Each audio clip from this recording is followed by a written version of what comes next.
দিনাজপুরের কাহারোল উপজেলার 10 মাইল কলার হাটে চলে জমজমাট বেচাকেনা। প্রতিদিন এখানে প্রায় কোটি টাকার কলা বিক্রি হয়। দেশের বিভিন্ন প্রান্ত থেকে পাইকাররা ছুটে আসে এই হাটে, আর হাট ঘিরে গড়ে উঠেছে বিশাল অর্থনীতি। দিনাজপুর থেকে আবুল কাশেমের পাঠানো তথ্যচিত্রে ডেস্ক রিপোর্ট। ভোর 5টা বাজতেই জমতে শুরু করে দিনাজপুরের কাহারোল উপজেলার 10 মাইল কলার হাট। সারি সারি কলার কাঁদি নিয়ে হাজির হন চাষি, পাইকার ও ব্যবসায়ীরা। ঘের, কাইন, পীর, নানান জাতের কাঁদিগুলো যেন মাটির সোনালী ফসল। ব্যবসা করি, কলার বাজার খুব ভালো। গতবারের চেয়ে এবেলা 20,000 টাকা প্রাপ্তি পেয়েছি। আর বেলা 50 কিনেছি, এবেলা 70ও কিনেছি, 80ও কিনেছি, 90ও কিনেছি। আর গত বছর উপর বাজার গেছে 50, 55, 60 উপর বাজার।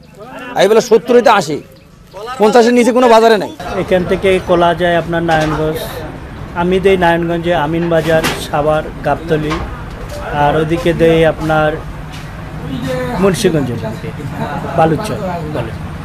আর এখানে কলা আমরা কিনি বিভিন্ন দামে, 50, 60, 70, 75 হাজার টাকা শো হিসাবে কিনি। হাটে প্রতিদিন কেনা বেচা হয় প্রায় 90 লাখ থেকে 1 কোটি টাকার কলা। ঢাকা, নারায়ণগঞ্জ, ময়মনসিংহ সহ দেশের বিভিন্ন জায়গা থেকে ব্যাপারীরা আসেন এখানে। একটা খাইনে 80টা থেকে 100টা কলা যার ভিতরে থাকে, তার দাম 600 থেকে 700 টাকা, 700 টাকার উপরেও আছে। আর এই কলাগুলা দিনাজপুর থেকে ঢাকা যায়, ঢাকার আশপাশে এলাকাও যায়। আর মনে করেন আজকে কলা কম উঠছে, তাও কমের পক্ষে 15 লাখ টাকার কলা বেচা কিনা হয়েছে। জেলায় এবছর 1337 হেক্টর জমিতে কলার আবাদ হয়েছে। বিশেষ করে মেহের সাগর কলা সুবাস ও স্বাদের জন্য পরিচিত। কম পরিশ্রমে ভালো লাভ হওয়ায় অনেকেই ঝুঁকছেন কলা চাষে। আমি ফরেয়া গ্রামে কলা কিনি, বাজারে আনি বিক্রি করি। গ্রামে কলা আজকে কিনা ছিল আমার 34, কলা বিক্রি করেছি 36। গত বছর আমরা কিনছিলাম ছড়ি 500 থেকে 600 টাকা এক ছড়ি, এবার কিনতে হচ্ছে 600 থেকে 700, 800 টাকা, মানে দ্বিগুণ।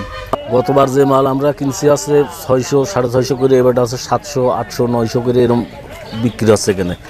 আর চাষিরা টাকা পাচ্ছে, কিন্তু যারা বাগান থেকে কিনে নিয়ে আসছে তারা খুব একটা লাভবান হচ্ছে না। কৃষি বিভাগের তথ্য অনুযায়ী এই হাটে বছরে 150 থেকে 160 কোটি টাকার কলা কেনা বেচা হয়।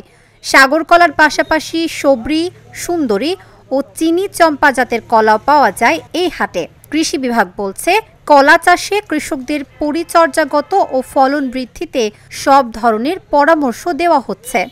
দিনাজপুরে অনেক ফলের মধ্যে আমরা যেমন লিচুতে সফলতা পেয়েছি, আমাদের আমের ভালো একটা বাজার রয়েছে, আমরা বিদেশে রপ্তানি করতে সক্ষম হয়েছি। পাশাপাশি দিনাজপুরের মাটিতে সাগর কলা, মেইনলি সাগর কলা, এখানে আমাদের মালভোগ কলা রয়েছে, বিভিন্ন জাতের কলা চাষ হচ্ছে, যেটি গত বছর প্রায় 1100 হেক্টর জমিতে ছিল। এবছর আমাদের প্রায় 1350, অর্থাৎ 1350 হেক্টর জমিতে আবাদ হয়েছে, অর্থাৎ দিনে দিনে কলার আবাদ বৃদ্ধি পাচ্ছে। এবং দিনাজপুরে স্থানীয়ভাবে এখানে একটি সুন্দর বাজার, 10 মাইলে বাজার স্থাপন হয়েছে, যেখান থেকে সারা দেশের বিভিন্ন প্রান্তে কিন্তু কলা এখান থেকে সরবরাহ করা হয়ে থাকে।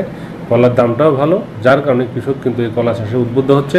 এবং কলার যে পরিচর্যাগত যে পরামর্শ, তাদের রোগবালাই এবং আধুনিক এবং ফলন বৃদ্ধিতে যেভাবে তারা চাষাবাস করতে পারে, সেটা আমাদের মাঠ পর্যায়ে যারা কাজ করছেন, উপসহকারী কৃষি কর্মকর্তা সহ আমরা মাঠ কর্মীদের কিন্তু সেটা দিক নির্দেশনা দিয়েছি, এবং তারা কৃষকের পাশে থেকে সে পরামর্শগুলো অব্যাহত রেখেছেন।